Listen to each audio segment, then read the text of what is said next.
Kareem Ali TV. This is the Are You Serious podcast. My two guests today, I got my brother Victor Rogers, aka the Lyrical Leviathan, aka Slankster. Nigga, I'm getting really tired of saying all these names. I'm getting tired of keeping up with who I am. I mean, fuck you. Haven't taken enough Midol or whatever it is I need to be popping.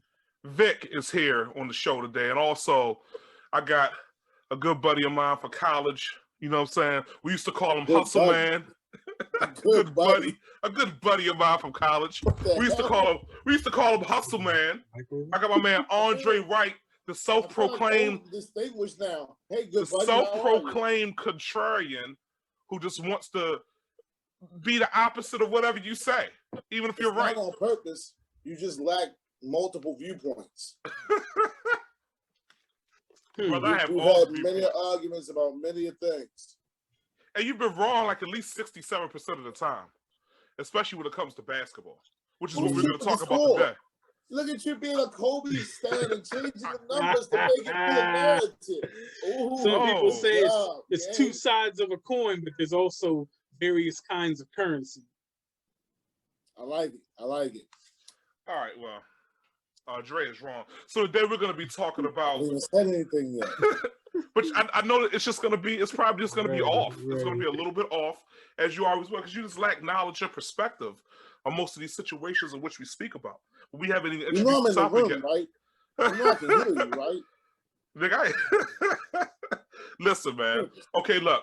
Today we're going to be talking about Scottie Pippen and the situation is he's frustrated with the Last Dance documentary. He came out recently and said that Phil Jackson was in fact a racist on I think the Dan Patrick show, because in the 1994 Eastern Conference semifinals, when the Bulls had a chance without Michael Jordan to defeat the New York Knicks, instead of drawing up a play for Scottie Pippen, Phil Jackson chose to draw that play up for TONI KUKOC at the foul line and make Scottie Pippen the inbounder. Scottie Pippen refused to go into the basketball game. He actually threw a chair on the court. I remember it well. I was watching it in real time, and a lot of his teammates were very frustrated that he let him down. KUKOC ended up hitting that shot with 1.8 seconds left and leading the Bulls to victory in that game. They would eventually lose the series in 7 games.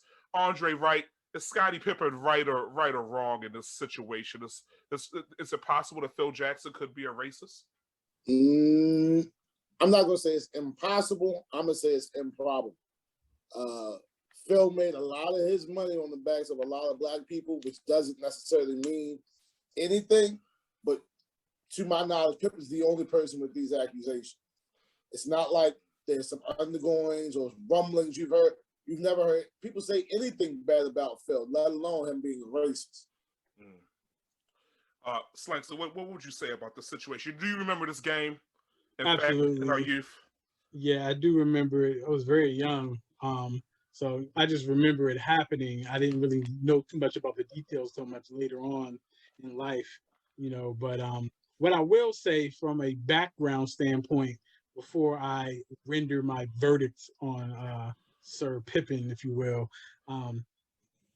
I coming from Pittsburgh, the only professional team we had was the Pittsburgh Pisces in the infamous low budget movie, The Fish to Save Pittsburgh, which my father was an extra in, and my future coach, one of my coaches in high school, actually was the guy shooting the free throw then. But other than the Pisces, there was no Pittsburgh team that you're going to count the CBA Piranhas later on. So I always followed my favorite player.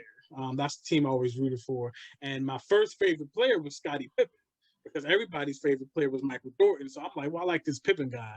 And I wore 33 and, in my playing days, in my, slightly above average playing days, I was all right. I used to try to pattern my game after, Pippen, a little bit of Ray Allen and some Rasheed Wallace, but it all started with Pippen. And so as someone who has been a big Pippen fan from day one, I have to say, I think Scottie's bugging a little bit here. And it's kind of in Scottie's track record to be bugging a little bit. Like, he said some interesting things over the years in his broadcasting career on TV. He said some interesting things that you say, okay, that's probably not right, but I'm gonna give you the benefit of the doubt because you're Scottie goddamn Pippen. But I think that, you know, Scottie's maybe a little sensitive about the way he was pictured, the way he was, you know, shown to be in the documentary. He wasn't necessarily in his best light. But, you know, and then even on the flip side with that moment that happened where he was mad about not getting a shot, was he a good teammate in that moment? No. But I think, you know, that passion to be like, I want to be the guy to take the shot kind of fueled and benefited him. Hold on 1 second of me. So yeah, you know. That's never happened before. 1 second, Vic. I just gotta make sure the shit is recorded. Okay, there you go. So yeah, you know, in my opinion, even as a huge enthusiast of Pippen, I think he's kind of bugging. He said some strange things before, and now that's not to say that it's impossible, like Andre said, or even improbable that Phil Jackson might have did something based off of a race-based bias at some point. Because I mean, we look at the deeper aspect of it. You know, everything in America is built around white supremacy and built around a racist context. So there are lots of white people, you know, who are in their heart doing the right thing, but could easily do some racist shit and not even realize it. So that's not to say Phil Jackson's never done or said or made a decision, considering where he grew up, of racism in it without even realizing his own racist ways because he's white. Phil